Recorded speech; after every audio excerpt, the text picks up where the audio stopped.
Hi everyone, I hope you guys are doing good. So guys, आज हम discuss करेंगे south China सी के बारे में। अगर हम साउथ चाइना सी की बात करें तो हम देखते हैं कि साउथ चाइना सी में बहुत ज़्यादा ऑयल और गैस का एक तरीके से रिजर्व है और इस पे चाइना पूरी तरह से अपना एक तरीके से आधिपत्य मानता है इसको, साउथ चाइना सी को। और उसमें हम देखते हैं कि चाइना का बहुत सारा विवाद है। इसमें अगर हम देखेंगे कि चाइना का विवाद जो है वो वियतनाम से है, ताइवान से है, फिलीपींस से है, मलेशिया से है, ब्रुनेई से है और इंडोनेशिया से है। अगर हम इसमें बात करेंगे चाइना की तो हम देखते हैं कि इसमें बहुत सारे ऐसी जगहें हैं जिसमें चाइना ने एक तरीके से इन्वेस्ट कर दिया है और चाइना एक तरीके से साउथ चाइना सी को कंट्रोल करने लगा है। अगर हम इसमें बहुत सारे प्लेस की बात करें तो हम उसमें देखेंगे कि Spratly island, Paracel island, Scarborough shoal और इसमें बहुत सारे रीफ हैं, जैसे जॉनसन रीफ है, मिसचीफ रीफ है। इन सब पे एक तरीके से चाइना ने अधिकार कर लिया है। अब अगर हम बात करें कि इसमें देखते हैं कि लुजान स्ट्रेट में कैसे चाइना अपना आधिपत्य मानता है। वो कहता है कि लुजान स्ट्रेट के वेस्ट का जो भी एरिया है वो चाइना का है और वो फिलीपींस का नहीं है। और चाइना का हमेशा से ही मानना है कि ताइवान और तिब्बत एक तरीके से चाइना का पार्ट है और इस पर किसी तरीके का समझौता नहीं किया जाएगा, चाहे कोई भी कंडीशन हो। अगर हम हिस्टोरिकल पर्सपेक्टिव की बात करें तो उसमें हम देखते हैं कि 11 डैश लाइन का कॉन्सेप्ट आता है रिपब्लिक ऑफ चाइना के द्वारा जो दिया गया था। उसमें क्यूमिनटांग गवर्नमेंट ने ये कहा था कि हम जो है एक तरीके से 11 डैश लाइन को मानते हैं और उसमें ये कहा गया था कि पूरा साउथ चाइना सी जो है वो एक तरीके से चाइना को ही बिलोंग करता है। बाद में हम देखते हैं कि कैसे पीपल रिपब्लिक ऑफ चाइना के द्वारा 11 डैश लाइन को एक तरीके से रिजेक्ट कर दिया जाता है और उसके प्लेस पे चाइना कहता है कि जो है हम 9 डैश लाइन को मानेंगे, जो कि एक यू शेप्ड का एक तरीके से मैप है, साउथ चाइना सी को वो इंडिकेट करता है। उसी के बेस पे चाइना कहता है कि साउथ चाइना सी उसका है। अब अगर हम इसमें देखें तो फिर अगर बात करें तो हम उसमें देखते हैं कि 1939 में पूरे साउथ चाइना सी पे और मंचूरिया पे एक तरीके से जापान का अधिकार था, लेकिन सेकेंड वर्ल्ड वार में जापान की हार हो जाती है और उसको सैन फ्रांसिस्को ट्रीटी के अकॉर्डिंग जो है मंचूरिया और साउथ चाइना सी दोनों को बैकेट करना पड़ता है। बाद में हम देखते हैं कि धीरे धीरे चाइना जो है साउथ चाइना सी में एक तरीके से बहुत सारी ऑयल और गैस कंपनियों को भेजता है कि वहाँ आप एक तरीके से इन्वेस्ट करिए और वहाँ पे जो भी ऑयल और गैस का नेचुरल रिजर्व है उसको आप एक तरीके से डेवलप करिए। अब हम देखते हैं कि वर्ल्ड के देशों का इसमें क्या कहना है और ऐसे देशों का इसमें क्या इंटरेस्ट है। तो सबसे पहले अगर हम इंडिया की बात करें तो इंडिया हमेशा से कहता आ रहा है कि चाइना को अनक्लास का जो नियम है उसको मानना चाहिए और सी लेन ऑफ कम्युनिकेशन को एक तरीके से फ्री रखना चाहिए।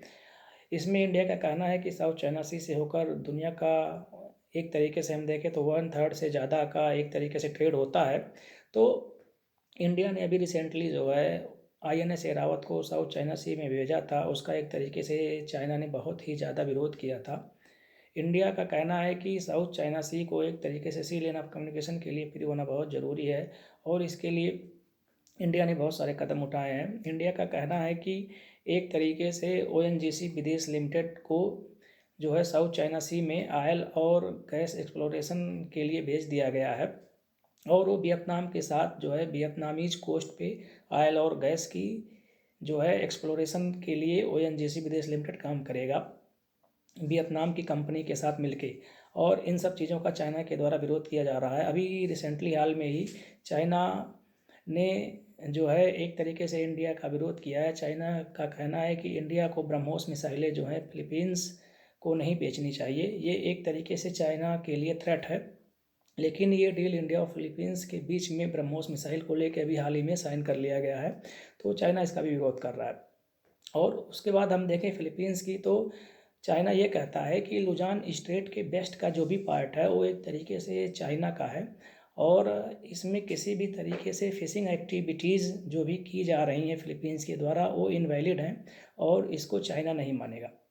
अब अगर हम रिसेंट बात करें तो हम देखते हैं कि चाइना का जो एक्सक्लूसिव इकोनॉमिक जोन है वो एक तरीके से जो है फिलीपींस के टेरिटोरियल वाटर तक पहुंच जाता है और यहाँ पे प्रॉब्लम शुरू हो जाती है चाइना और फिलीपींस को लेके कि दोनों के बीच में एक तरीके से टकराव की हमेशा गुंजाइश बनी रहती है। उसके बाद में हम देखते हैं कि फिलीपींस ने एक जो है ट्राइब्यूनल का जो है जजमेंट का हवाला देते हुए कहा था कि जो है अनक्लास का जो ट्राइब्यूनल है उसका डिसीजन हमारे फेवर में आया था, लेकिन चाइना ने उसको मानने से इनकार कर दिया है। चाइना ने ओपनली कहा था कि हम इस ट्राइब्यूनल का जो ऑर्डर है उसको नहीं मानेंगे। उसके बाद हम देखते हैं कि इंडोनेशिया भी एक तरीके से कहता है कि चाइना का जो 9 डैश लाइन है वो एक तरीके से इंडोनेशिया के एक्सक्लूसिव इकोनॉमिक जोन को ब्रेच करता है, इसलिए हम भी इस 9 डैश लाइन को जो कि यू शेप्ड का है वो मानने के लिए तैयार नहीं है। इंडोनेशिया और चाइना के बीच हमेशा जो है फिशरमैन को इशू को लेके एक तरीके से विवाद चलता रहता है। चाइनीज़ फिशरमैन हमेशा जो है इंडोनेशिया के टेरिटोरियल वाटर में एक तरीके से मछली पकड़ने के लिए पहुंच जाते हैं। इससे इन देशों के बीच में हमेशा डिस्प्यूट बना रहता है। उसके बाद हम देखें ब्रुनई की बात, तो ब्रुनई और चाइना के बीच में हमेशा से विवाद चल रहा है। ब्रुनई का कहना है कि एक तरीके से हमारा जो टेरिटोरियल वाटर है उसमें चाइना के जो फिशरमैन वो आ जाते हैं, और इससे एक तरीके से यहाँ भी जो है डिस्प्यूट का हमेशा बना रहना एक तरीके से लगा रहता है। उसके बाद हम देखते हैं कि जो है मलेशिया का भी एक तरीके से एप्लीकेशन है कि साउथ चाइना सी जो है पूरा एक तरीके से चाइना को बिलोंग नहीं करता है, ये हम लोगों का भी है। उसके बाद हम देखते हैं कि ऑस्ट्रेलिया का इसमें क्या कहना है। ऑस्ट्रेलिया ये कहता है कि 9 डैश लाइन पूरी तरह से इनवैलिड है, इसको ऑस्ट्रेलिया नहीं मानता है। अभी रिसेंटली चाइना ने ऑस्ट्रेलिया को धमकी भी दी थी कि आपका जो डार्विन सिटी है उसको हम बैलिस्टिक मिसाइल से हिट करेंगे। उसके रिस्पांस में अभी जो है यूनाइटेड स्टेट के द्वारा ऑस्ट्रेलिया को परमाणु पनडुब्बी भी दी गई है कि एक तरीके से ताकि ऑस्ट्रेलिया अपने हितों की रक्षा कर सके। उसके बाद देखते हैं हम कि यूनाइटेड स्टेट का इसमें क्या कहना है। तो यूनाइटेड स्टेट का कहना है कि एक तरीके से रूल बेस्ड ऑर्डर होना चाहिए। किसी भी देश को जो है अपने नेबरिंग देश को एक तरीके से इन सब चीज़ों को लेके एक तरीके से बहुत ज़्यादा जो है हेजीमनी नहीं इस्टेब्लिश करनी चाहिए। और उसका ये कहना है कि एशिया पाइवोट का जो कॉन्सेप्ट आता है वो साउथ चाइना सी पर भी इम्प्लीमेंट होता है, और इन सब चीज़ों को देखते हुए ही एक तरीके से क्वाड की स्थापना की जाती है जिसमें इंडिया, यूएस, ऑस्ट्रेलिया और जापान आते हैं। अब हम देखते हैं कि इसमें जापान का क्या कहना है। जापान कहता है कि एक तरीके से साउथ चाइना सी रूल बेस ऑर्डर के तहत गवर्न किया जाना चाहिए, और उसमें अगर हम देखें तो एक तरीके से अनक्लास का नियम भी आता है। तो चाइना ये कहता है कि अनक्लास के नियम के तहत जो है हम कोई भी काम नहीं करेंगे, लेकिन जापान का मानना है कि इंटरनेशनल लॉज जो होते हैं वो सभी के लिए होते हैं, और अनक्लास का नियम जो है उसको चाइना को भी मानना चाहिए। थाईलैंड कहता है कि एक तरीके से साउथ चाइना सी में जो रिसोर्सेज हैं उसका एक तरीके से जॉइंट इम्प्लीमेंटेशन होना चाहिए, मतलब रिसोर्स जो भी है साउथ चाइना सी में उसको एक तरीके से सब देशों के बीच में एक तरीके से डिस्ट्रीब्यूट कर देना चाहिए। अगर हम बात करें सिंगापुर की, तो सिंगापुर का कहना है कि चाइना को जो इंटरनेशनल लॉज हैं उसको मानना चाहिए। सिंगापुर का ये भी कहना है कि जो United Nation convention on the law of sea का जो नियम है उसको भी चाइना को एक तरीके से मानना चाहिए। रूल बेस्ड सिस्टम को चाइना को एक तरीके से मानना ही चाहिए। अब अगर हम बात करें आसियान के देशों की, तो हम देखते हैं कि आसियान में 10 देश आते हैं। इसमें लगभग हर देश के साथ जो है चाइना का एक तरीके से विवाद रहा है, लेकिन आसियान में 2 देश ऐसे हैं जो एक तरीके से चाइना का फेवर कर रहे हैं। अगर हम उन देशों की बात करें तो इसमें लाओस और कंबोडिया है। लाओस और कंबोडिया जो है हिस्टोरिकल पर्सपेक्टिव की वजह से जो है चाइना का सपोर्ट कर रहे हैं। अब हम देखते हैं कि साउथ चाइना सी में इतना डिस्प्यूट क्यों है। तो अगर हम पहले बात करें तो हम देखते हैं कि साउथ चाइना सी में ऑयल और गैस का बहुत ज़्यादा रिजर्व है। अगर हम पूरे एस्टिमेट की बात करें तो हम देखेंगे कि साउथ चाइना सी में टोटल 17 बिलियन बैरल से भी ज़्यादा ऑयल और गैस का रिजर्व है। इससे ज़्यादा रिजर्व कुवैत देश के पास भी नहीं है। एक वर्ल्ड एस्टीमेट के अनुसार अगर हम बात करें तो कुवैत के पास केवल 15 बिलियन बैरल ऑयल और गैस का रिजर्व है। दूसरी बात यह है कि जो है फिश प्रोडक्शन जो है साउथ चाइना सी में बहुत ज़्यादा होता है, और इसलिए जो है साउथ चाइना सी में विवाद जो है बहुत ज़्यादा बढ़ गया है।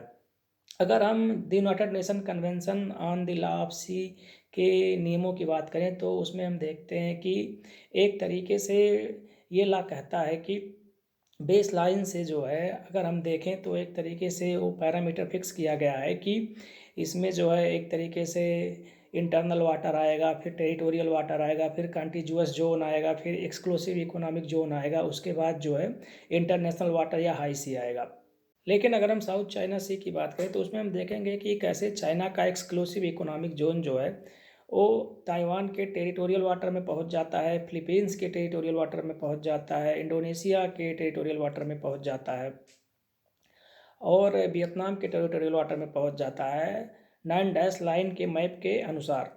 तो उसमें जो है एक तरीके से हम देखेंगे कि जो है the United Nation convention on the law of sea के जो नियम होंगे वो एक तरीके से साउथ चाइना सी में इम्प्लीमेंट नहीं हो पाएंगे। तो इसमें क्या करना चाहिए साउथ चाइना सी के केस में, इसमें जो थाईलैंड का कॉन्सेप्ट है कि जॉइंट इम्प्लीमेंटेशन ऑफ रिसोर्सेस, इसको एक तरीके से करना चाहिए सब देशों को। इसमें जितने भी रिसोर्सेस हैं साउथ चाइना सी में वो एक तरीके से सब देशों के बीच में बराबर बराबर से एक तरीके से बांट देना चाहिए। ये एक तरीके से बहुत ही अच्छा विचार है थाईलैंड का। इसको पूरे वर्ल्ड के जो भी लीडर हैं उनको एक तरीके से मानना चाहिए। तो गाइस आज के लिए इतना ही, मिलते हैं आप लोगों से नेक्स्ट वीडियो में, तब तक के लिए बाय बाय।